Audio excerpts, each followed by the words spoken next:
Нас заметили! Мотор задели! Уводи нас отсюда! Обожаю Найт-Сити. Просто город бесконечных возможностей. Город как город, только большой.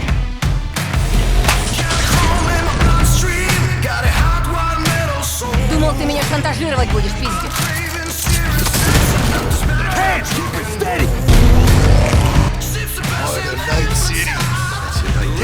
Декс, ты ёбнулся?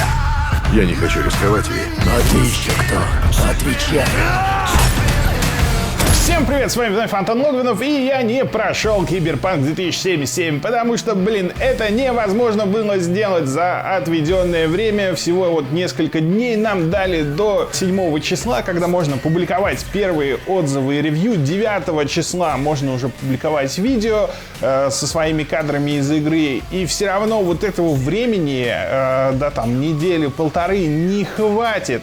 Не хватит, ни в каком разе не хватит, чтобы игру пройти. Ну, может быть, если ты будешь просто бежать, спидранить по основной сюжетке. Чтобы оценить сюжетную линию, ну тогда какой смысл, да, с остальной игры ты тоже не увидишь. Лично я люблю играть в РПГ, ну вы знаете, водить жалом, ходить, рассматривать каждую подворотню. И вот с таким макаром мне понадобилось только 3 дня, чтобы добраться до открывающих титров этой игры. Вы представляете, насколько она большая, масштабная, какое здесь количество деталей, на которые можно залипать. В общем, сегодня будет короткий отзыв без каких-то новых кадров, потому что пока что их нельзя показывать. Некоторые будут, которые дали разработчики, но это, естественно, не полноценное ревью. А 9 числа у меня для вас приготовлен небольшой сюрприз, так что ставьте отметку в календаре, будет такая редкая для моего канала вещь, так скажем. Ну а сейчас коротко о Киберпанк 2077. Поехали! You ever feel like the city doesn't give you a choice?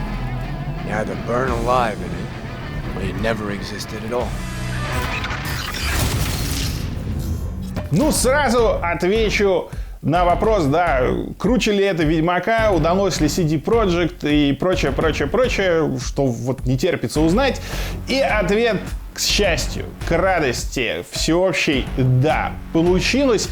Не скажу, что это там круче Ведьмака или не круче, это по-другому. Это очень другая игра, которая сильно отличается и от Ведьмака, хотя, конечно, почерк узнается авторский, и от многих других игр на рынке, что, собственно, в ней подкупает. То, что вот есть такое редкое чувство, когда ты садишься играть, и там 40% ощущения от игры очень-очень свежие. То есть, понятно, есть какие-то знакомые механики, которые ты встречал в других играх, но в целом это очень свежее и крутое ощущение. И не сразу, но со временем эта игра тебя практически полностью пленяет. И вот в тот момент, когда вы дойдете до титров Киберпанк 2077, пройдете первый акт, появится персонаж, да, Киану Ривза, вы будете уже кричать, что, мать его, это одна из лучших игр, в которые я когда-либо играл. Просто вот поверьте, на этом моменте вас пробьет. Даже если сначала будет как-то неуютно, неловко, к чему-то будете привыкать.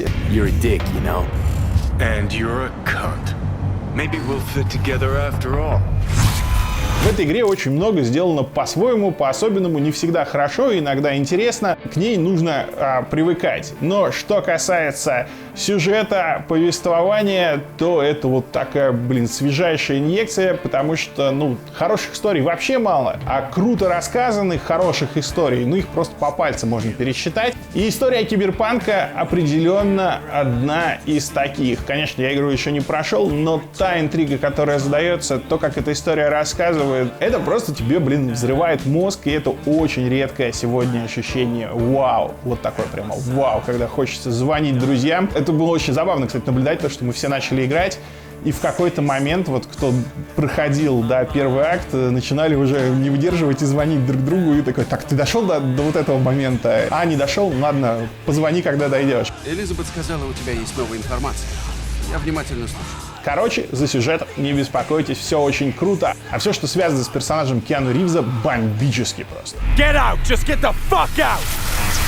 Дальше, наверное, вас интересует техническое состояние игры, и, к сожалению, ненавижу быть Вангой, но вот все вот это время, которое я играл, игра была все еще сильно забагованной. Ребята очень стараются, вычищают, там постоянно накатывают патчи. И я думаю, что будет патч первого дня, когда вы купите игру. Вообще вы ее, скорее всего, предзаказали и правильно сделали, но будет еще патч первого дня, я думаю, многое поправит. Но на данный момент это такой классический релиз CD Projekt времен Ведьмака 1 и 2. Не 3 получше выходил, но тоже там было что исправлять. Здесь на данный момент исправлять много чего есть. Глючат некоторые скрипты, в катсценах встречаются глюки, и это, конечно, к сожалению, вот это наше проклятие журналистов. Мы видим игры в таком состоянии, надеюсь, вы не увидите, но реально местами портит впечатление. У тебя драматическая сцена, и тут бах, пистолет голову персонажу насквозь протыкает, и ты такой, блин, перезагружусь. Это, кстати, совет, если баги останутся. Имеет смысл перезагрузить сейф, и во многих случаях это помогает, хотя вот мне лично с пистолетом не помогло, сцена так и осталась глючная. Короче, есть еще что выправлять, и крашится игра, но не сказать, что совсем не играбельно, то есть процентов на 80 игра все-таки уже вылизанная, и вот по производительности я общался с коллегами, кто играет на 20-70 даже, у тех все хорошо с FPS-ом, если не выкручивать там вот на максимум рейтрейсинг эффект. Я играю на 3090, и вот в ультра настройках отражений даже эта карта эту игру не тянет, но это понятно.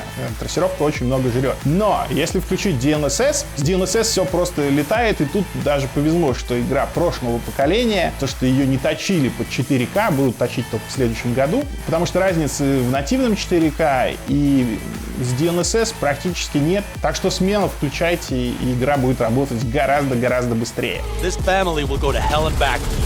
Everyone in this city lives in their own bubble. Что касается геймплея, то я сначала немножко испугался, потому что когда я начал играть, мои впечатления были очень схожи с летним моим плейтестом. Тут нужно понимать, что реально игра очень долго раскачивается. То есть она очень длинная, и поначалу, как это бывает в РПГ, в общем-то, механика сильно зарезана, и играть не настолько интересно, как потом. То есть ты начинаешь, у тебя какие-то базовые способности хакинга, какое-то базовое оружие, и ты такой из укрытия пиу-пиу, стреляешь из пистолетика. По хакам вариантов тоже немного, рукопашка странненькая. В общем, у меня в какой-то момент даже некое расстройство наступило, и слава богу, оно оказалось ошибочным, потому что когда вся механика раскачивается, когда ты прокачиваешь различные там слоумо, перемещения героя, различные приемы, пушки новые появляются, все это неожиданно расцветает и превращается просто в ураган эмоций, потому что перестрелка в Киберпанке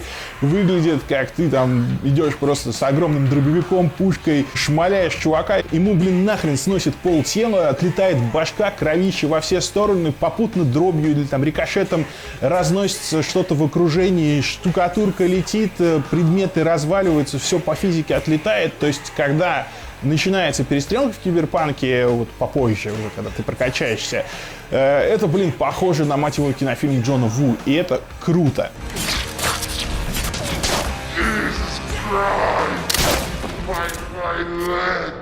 С чем я до конца до сих пор не смирился, с тем, что авторы стали делать прям RPG, да, вот из этой смеси шутера и RPG. Здесь очень законы, в принципе, ведьмаковские. Есть определенные территории, есть определенные враги, которые тебе не по зубам. То есть нет никакого, да, там, автолевелапа. Ты просто приходишь в какое-то место, на какое-то здание, на какую-то территорию, и там тебе голову отвинчивают. Но это не так страшно. Бесит то, что ты приходишь, достаешь свою большую пушку, стреляешь по врагу, а ему хоть бы хны, да, у него всего чуть-чуть отлетает. Слава богу, можно выключить циферки с дамагом и всем остальным. Они меня страшно бесили, все это, слава богу, в меню выключается. Еще, кстати, советую всем сразу понизить раскачку камеры. Реально укачивает. Настройки по умолчанию на максимум. Если вы любите ходить, рассматривать, плавненько передвигаться, впитывать атмосферу, то с Киберпанка можно реально блевануть. И я хотел прям им написать: ребята, уменьшите эту фигню, потому что, смотрю, в настройках можно уменьшить. Раскачку камеры поправить. Советую это крайне сделать, особенно если вы играете на большом экране. Может быть, на мониторе это не так заметно, а если большой телек или там проектор, вот прямо укачивает. Well, what do we got here? And you just the cutest thing. Так вот, возвращаясь к левелам, это очень странно выглядит в игре, которая как шутер, когда ты стреляешь из гигантской пушки, а у чувака чуть-чуть всего отлетает. Поэтому очень важно ходить на те задания, которые тебе просто по зубам. Тогда игра будет похожа на шутер, будет все классно и красиво разлетаться, вот как в фильме Джона Ву. Иначе погружение, к сожалению, ломается. Сложность еще в том, что уровни у тебя в основном больше всего опыта ты получаешь за прогресс по сюжету и выполнение каких-то, сайдов сюжетных задач. И ты не можешь просто уйти в открытый мир и начать там качаться. Наоборот, ты застрянешь в своем развитии, потому что за них ты получаешь репутацию. Репутация тоже важна, и, собственно, важен как уровень персонажа, так и его репутация. Потому что те шмотки и те пушки, которые ты подбираешь, чтобы их использовать, в том числе важна и репа. С прокачкой вообще очень сложно, потому что здесь все системы, которые вы можете представить сразу. Есть как в Скайриме, да, то, что ты делаешь, зато и получаешь, растет твой опыт. Есть повышение основных характеристик персонажей. Еще в каждой характеристике есть целое облако древа, да, развития, и этих древ в каждой характеристике еще по несколько штук, бывает по 3, там просто можно шизануться. You might feel a little discomfort, maybe blurred vision, low contrast, glitches. И самое интересное, что в этой системе все работает. То есть, если вы не качаете хакинг, то это прям очень заметно осложняет вам все, что связано с хакингом. Если вы не качаете скрытность, то со временем стелс становится прям сложнее и сложнее. Не будете качать силу и реакцию, о Джон Ву стайле игры можете забыть. А к этому добавляются еще импланты, которые ты ставишь у доктора, и они стоят очень-очень много денег, поэтому, в общем, денежки тоже надо зарабатывать и искать их в открытом мире, и взламывать все подряд. В общем, гриндинг там вполне себе. И на карте, вы когда карту откроете, вы охренеете, потому что, по-моему, даже в играх Ubisoft столько значков не было. У меня лично просто паника сразу возникла, даже в первом районе. Уже можно охренеть от того, что ты делаешь, от того количества. Be very careful, my friend. We are all so far from home.